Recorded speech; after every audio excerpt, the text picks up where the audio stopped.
I'm Jack Berryman, the ACSM historian, and this afternoon we're talking with Linda Pescatello as part of ACSM's Distinguished Leaders in Sports Medicine and Exercise Science video series. So thank you, Linda, for You're welcome. coming to talk a little bit. I just wanted to start out with a little bit about your early background, where you grew up. Were you interested in sports then? And where you went to college, that type of thing. Then we'll talk a little bit more about ACSM. Okay, sure. Well, I grew up in Windsor Locks, Connecticut, and I must say that my radius of school and career is about 50 miles from where I grew up in its entirety. Wow. And when I was in high school, I very much liked sports, although I will tell you there was not much opportunity for a woman at that time. And my father was a minor league baseball player, and he started coaching a little league team and tried to get me on the team because at that time I was as good as any of the boys. I bet you were, and there weren't many other opportunities. So. Yeah, and they didn't let me on, so I basically could catch practice and that was it. So it wasn't until I was a junior in high school they had a women's softball team. So I played there, but my real interest was in science, and in particular biology. So my undergraduate education was at the University of Connecticut. I started out as a liberal arts major with a major in biology and a minor in chemistry. And I actually played 3 sports at the University of Connecticut, which you couldn't do today. Yeah. What years were you there? 73 through 77 the first time. Okay, so this is in stores. And so were these varsity sports then? Yes. Okay, so, but not that long. I mean, you know, they hadn't been varsity sports very long. Well, because Title IX is not till, what, 72, I think. Yes, I saw and it. So, I mean, I don't know what you know about the UConn women's basketball team, but I know enough great. that they're good, yeah. And my first year I played, it was a club. That's why I asked, because I thought that was about at that time when we started to see some changes. Yes. So you played softball, basketball? I played, how did the seasons go? It was tennis in the fall, basketball, and then softball in the spring. Okay. And I like to capitalize on the reputation of UConn women's sports when I tell people these stories, but I can tell you we weren't very good back then. But at least I played, and it was more like, what would it be, Division III today, which is where UConn was at that point in time. I was a soccer coach at UMass in Amherst. Oh, really? In the early 70s. Oh, so you know Joe Maroney, whose office is right around the corner from me. Oh, really? And my son now goes to UConn, and he's manager of the soccer team. Yeah, so the Yankee Conference was where I worked for 2 years, and then I realized that this isn't the career for me. It's tough. Yeah, so you get your bachelor's degree and... Yeah, it was in biology, and at that time there was a recession, and I still remember my sister coming to my graduation and with us in our black caps and gowns saying, look at the unemployment lines. And so with a biology degree, I was afraid of not being able to get a job. So you enroll in the NEOG School of Education there, and I came out and taught high school. To get some teaching credentials. Was that a 5th year? Or how did that work? Not back then. I student taught my senior year, and I was very fortunate that the school I taught in, which was Rockville, 10 minutes from UConn, a job opened up. And so I taught high school biology and chemistry for 2 years. I also coached, and actually that's when I got into running, because they were looking for a woman to coach the track team at that time. And I liked it very much, but the only way you could advance there was in administration, and I was feeling I needed to go back for my master's. And that's when I decided to go into exercise science, went back to UConn, and was fortunate enough to align with my major advisor for both my master's and Ph.D. program who is there. That? David Camione, who's a professor emeritus, and really advocated for his students to get involved with ACSM. And I really think he's the impetus why I've been so Okay. involved over the years. And what year was that when, Well, my when you went back? master's, okay, so I taught for 2, it was 81, what would it be, 79 to 81. Okay. And then in 81, I enrolled in my Ph.D. program So you just went straight through. Okay. And again, no one is supposed to get all 3 of their degrees Same from one place, school. right? But that's where life was, and the fortunate thing that happened to me in my master's program, Dave Camion urged me to do an internship at a local hospital, New Britain General Hospital, and get involved with their cardiac rehab program. And once again, luck was on my side, and that when I finished my master's program, they were looking for someone to run the program, so I was hired. And my boss, Dr. Charlie Leach, who was very instrumental in my career path, insisted if he brought me on that I get my Ph.D. So he allowed me to work there, pursue my Ph.D. And then go to school, and very nice. And that's how I got into my line of research, which is the cardiovascular health benefits of exercise, and in particular hypertension. And at that time, University of Connecticut now has a wonderful laboratory, a temperature regulation chamber. But I became interested in looking at the effects of beta blockade on temperature regulation. Because if you think of how beta blockers work, they should compromise your ability to temperature regulate during exercise. And no one had tested that at that point in time. And the only place around that had a temperature regulation chamber was Yale University. And Ethan Nadell, who again is been instrumental in this college and research. He passed away a long time ago, so prematurely. It was, I was at his, it was very sad. So were you able to go over and use their facility early on or not? Yeah, and that's where Dave was wonderful, Cameo, my advisor, because he knew they didn't have the facilities there to support my research. Okay. And so I did my dissertation work there, and then actually continued on my postdoc, and worked at the John Pierce Foundation from a research perspective for about 10 years in total. Oh, wow. And I was, again, very fortunate to be mentored by someone like Ethan, because he clearly was regarded as an international The expert. leader, absolutely. And of course, he had strong connections with ACSM as well. Very. So, and so what was the next stop? Or you haven't gone anywhere else, right? Well, what happened at New Britain, Charlie Leach, he's a cardiologist, ambulatory blood pressure monitoring was just emerging, and he was, the technology was very attractive to him because he always had a public health perspective, and he'd like to monitor his patients under real world conditions. And what I began to notice with our cardiac rehab patients, when you check their blood pressure when they came in, exercised, and they came out, it always seemed to be lower. How many weeks were they in your? Just one exercise session. Oh, just one session? Wow. Yes, and then there were anecdotal reports. One in particular came out in the British Journal of Medicine. It was a Ph.D. student who had hypertension, and he too noticed that he'd take his blood pressure, go for a jog, take it afterwards, and it was lower almost throughout the day. Oh, darn. Wow. And that phenomenon is called post-exercise hypotension, and I became very intrigued. Hypo. Yes, Yeah. because of the decrease in blood pressure. Yeah, okay. And so then I designed a series of studies using ambulatory blood pressure monitoring.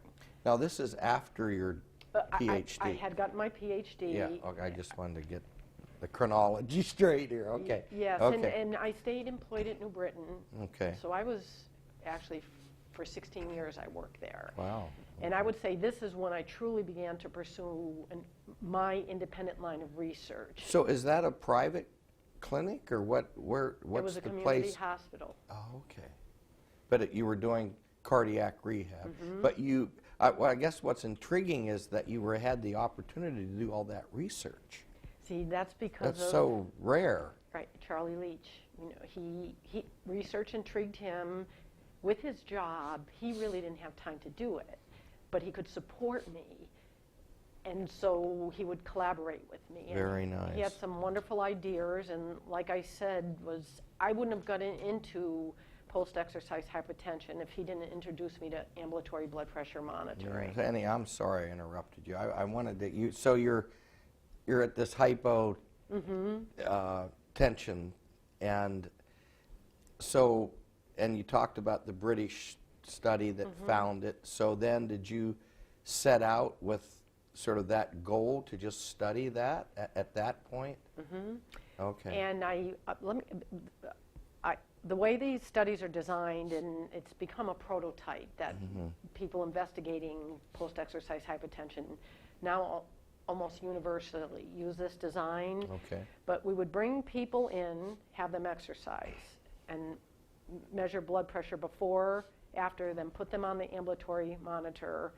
They go about their daily business, and then obviously we download the report. But we also brought them in for a controlled sham session of rest, because I felt that maybe what people were saying in terms of exercise reducing blood pressure had nothing to do with exercise per se, but just coming into the laboratory for timeout. And so we had that sham session. You really had to look at that, didn't you? Yes, and it was never done that way before. And what we found, and it was what's now emerged in this concept, is that clearly blood pressure is lower throughout the day, up to 24 hours after that single bout. And then we've conducted a series of studies over the next 20 to 23 years, and other things we've been finding out is clearly blood pressure is lower on the days you exercise than you don't. It's a low threshold phenomena in that it occurs after just 10 to 15 minutes of exercise at low intensity. That's going to be that was my question. What do you have to do? Okay. Wow. Not a whole lot. Not much. Basically, the intensity would be a comfortable walk where you can carry on a conversation, and it can last up to 24 hours. Now, more recently, we conducted another study and actually did find a dose response, which was contrary to our hypothesis going into this study, that for every 10% increase in exercise intensity, blood pressure is lower 1 to 2 millimeters of mercury. Meaning, and it's clearly an active theme at the conference in this HIIT or high intensity interval type exercise, if the client or patient is willing to do more, but also can tolerate more, then they should be encouraged to do so, because even with blood pressure, where we know the benefit occurs at a very low level, you still get more benefit if you do more. And higher. And how long does that last? Does it last longer at those high rates or higher rates or not? Or hasn't anyone looked? People haven't looked at it, but my guess, my gut feeling is it's about a 24-hour effect. But the neat thing about it, and then one of my collaborators in recent years, when I left the hospital, still doing this work, I actually always wanted to get back into education and left New Britain General Hospital to come to the University of Connecticut. Okay, that was going to be a question, but you got there. Okay, so what year did you make that jump? I've been at UConn stores, or back, I guess you would say it, since 1998. Okay. So you're in what department? Kinesiology. Okay. And so Bill Kramer's there. Yes. Yeah, good. Yes, we have a great You have a great outfit department there. Yeah. Yeah, we really do, and I'm very pleased to be part of the group. And coming back into academia, what it really enabled me to do was focus on my research agenda. Yeah. Charlie was nice enough to allow it to happen, yeah. but it was a clinical hospital, as you mentioned. And what has evolved, when I arrived at UConn stores, Paul Thompson, who's another premier person, came to Hartford Hospital. So he and I have been collaborating. And having a cardiologist on board is not all that bad. So it was wonderful, and we continued my work on blood pressure, but another area that we've both expanded into since 1998 is looking at genetic predispositions to the response of health, fitness, phenotypes to exercise. I just talked with Claude this morning. You did? Yeah.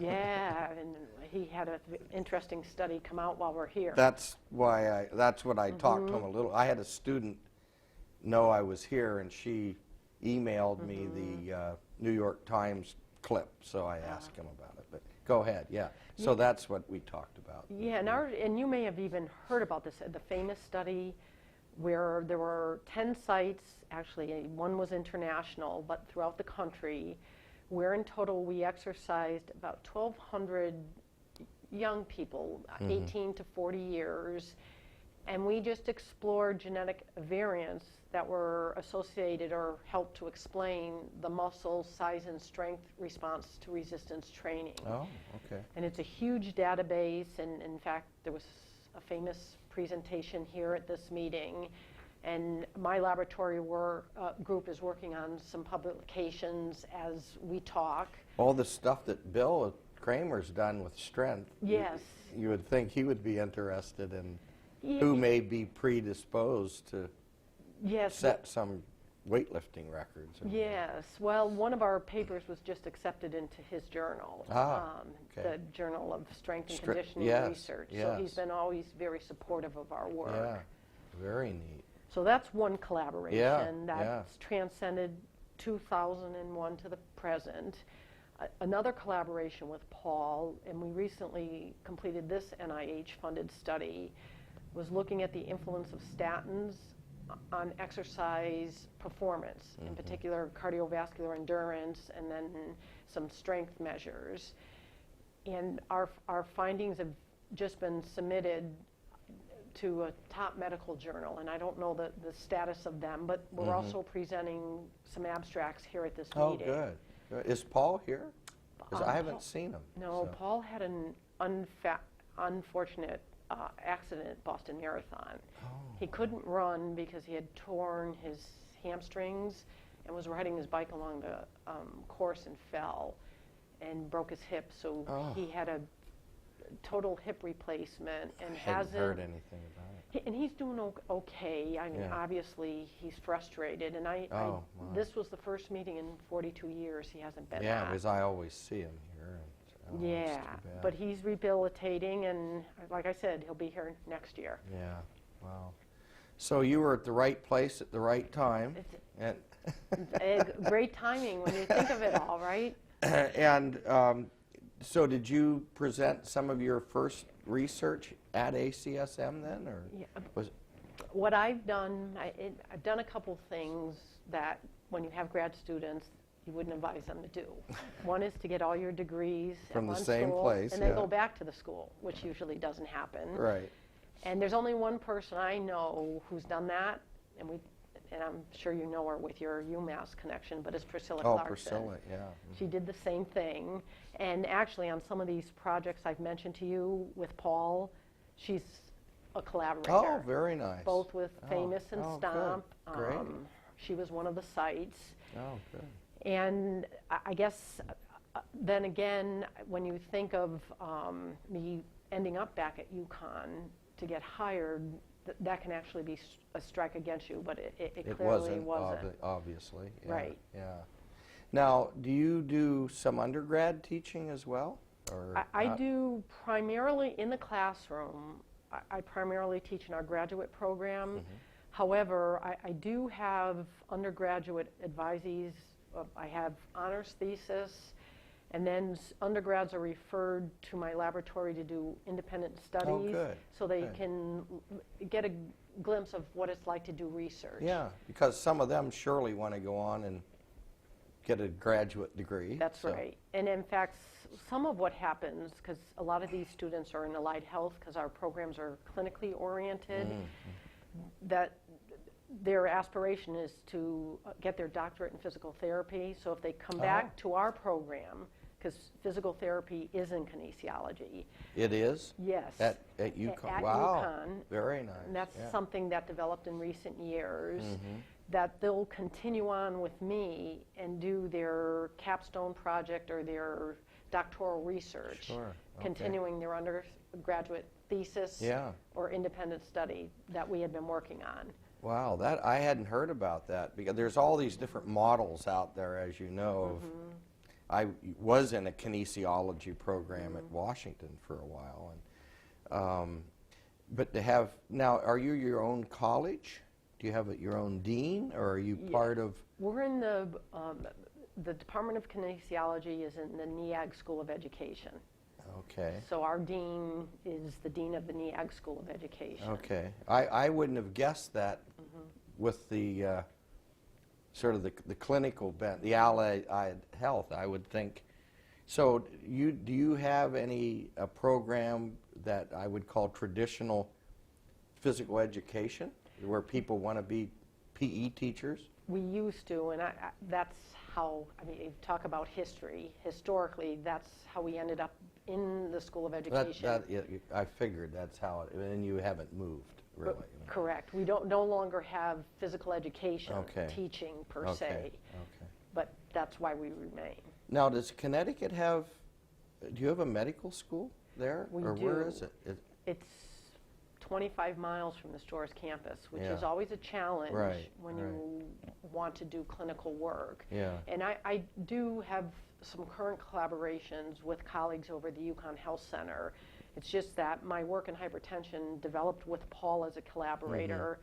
And there's the Storrs campus, there's Hartford, and then there's Farmington. So Hartford's in between the two, and a lot of my studies I do conduct at Hartford Hospital. Okay. Because you need medical supervision. Which is where Paul is. Yes. Yeah. Okay. Makes sense. I know. Small world. Yeah, and are you involved in anything right now with ACSM, or what's going on recently? Well, I would say one of my proudest career accomplishments is happening with my involvement with ACSM right now. And again, it's because of my work in hypertension. I was chair of the position stand on exercise hypertension, and then, as you know, I've done a lot of clinical work in exercise prescription. I was asked back in 2007 to be an associate editor for the 8th edition of ACSM's guidelines for exercise testing and prescription. That's what Carrie told me, yeah. I was talking to Carrie, and I said, you know, I keep hearing her name, but help me out. And she goes, no, she's going to be... I remember interviewing people that did the 1st edition. See? And that's quite an accomplishment, really. I mean, that's a classic. That is indeed a classic. And to be asked to be involved was just really an honor. Yeah. And in the 8th edition, I oversaw Section 3, which is the section on exercise prescriptions, special populations. And there was a new policy instituted at that time in the hopes that whoever were the associate editors, one of them would step up for the next edition to be the senior editor. Okay. And thus I became the senior editor of the 9th edition, which is now going to be published in February of 2013. Wow. So that's in the works big time. We actually were done writing last year at this meeting. Wow. But because it serves as the steering foundation book for all the companion certification texts, we have to be done writing before those teams start working. Because they need to base their stuff on what you've done. Yes. And we're excited. In fact, I was interviewed yesterday to talk about some of the new changes. And again, I was very impressed with Walt, who was the senior editor of the 8th edition, and some of the changes he instituted, some of which we're continuing to develop. But we've also put our own brand based on the expertise of some of the people I've asked to be involved, one of which is Paul Thompson. Yeah. And we're very excited about the direction the pre-participation health screening has taken. And both our beliefs that we can reduce the emphasis for medical evaluation. And that's a major theme of the new edition coming out. Quite an accomplishment. Yeah. So, I interviewed Walt right after his big accident. Oh, yes. Because that was right after we It was finished. 2 years ago, I think, and he was not up to par, No. really. I mean, he was hurt very badly Yeah. as well. Is that the first position stand that ACSM did on hypertension? It was the second, but Okay. what I can tell you, and this is my line of other active, I would say, research and involvement with ACSM right now, our position stand, and I had a wonderful writing group, several of which were meta-analytic experts, was labeled the first ACSM evidence-based position stand, Wow. and something we're very proud of. Yeah. But as we grow older and wiser, it became evident to me that it was a systematic review, but based on the expert opinion of the experts involved in the writing. And if you're truly going to do an evidence-based document, that there has to be a structured search strategy, which we didn't have, and then there also has to be some quantification and rating of the studies involved, I see. which we didn't do. Okay. And so there's been a major effort by the college, really over the last 10 years, to get an evidence-based expert here, which there now is, Lynette Kraft. She was just the new hire, right? Yes. Yeah. And I had a Yeah. meeting yesterday, and I think pretty much what we have decided is that the update of the position stand on exercise and hypertension, which is due, will probably be the first, it will become the prototype of evidence-based position stands, and as we develop a structure with revision. And that should be enacted relatively soon. So again, it's very, very exciting to Yeah. be part of all these initiatives. Are they going back to try to do that with all the position stands? Yes, we will. But it's got to be slow. It has to be phased in. Yeah. But that is Because that's a huge jump. huge. At least you guys were already Thinking almost that there. way. So, Yes, and then the ultimate goal, and there was some thought that we would do this with the 9th edition, but I said, no, we're not ready, is the content of the guidelines is based on our position stands. And if our position stands can truly become evidence-based, then our guidelines can come clinical practice guidelines. yeah. And I would say my thought is this won't happen with the 10th edition, but we could be ready for the 11th edition to make the guidelines truly Yeah, that clinical practice. that would be a major jump as well. Well, close, but not. I think you made a good call, obviously, to say we're not quite ready yet. No, and I knew we weren't, Yeah, yeah. but that's the vision, and that's where the Yeah, college that's wants to pretty go, That's and it's very neat. exciting to be part of that. Is that a will that be a Williams and yeah, Williams and Wilkins? Or Our position LWW, whatever it's called now. they're published by our journal, which is Yeah, MSSC. LWW. Yeah, yeah. And the guidelines are LW and Yeah, W that's as what well. I thought. Okay, okay.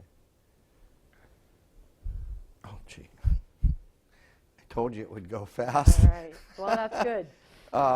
So anyhow, just sort of in closing, and I think you've already answered this a lot, but just maybe some general thoughts about ACSM and advice perhaps for students and. Well, and we did get a little sidetracked asking me about the organizations I professionally serve. Yes. I really Yeah. think, I must say it was Dave Camione, again, who just said it was very, very important in trying to establish your career to become involved with ACSM. Through my career, I've had a family. I've had to really pick and choose the professional meetings I go to and the amount of travel I do. Yeah. And my top priority and focus has always been ACSM, both regionally and nationally. That's right, with your New England chapter, which is very wonderful. powerful chapter. Yeah. And one thing I always tell my students, and last night we had the New England ACSM social, it's very important to get involved. because the networking that develops and the opportunities, and just in our conversations, you can see how my professional relationships unfolded. Yeah. So I strongly encourage them to get active, to come to these meetings. And then if you're fortunate enough to align with people that are doing, Paul's, what was his saying? Make sure you work with the gorillas. Yeah. and can align with people that are very productive and really directing initiatives in your respective research areas. Yeah. ACSM can afford you the opportunity. Absolutely. Yeah. Yeah. Well, thank you so much. Oh, thank you. That's very neat. It goes so fast.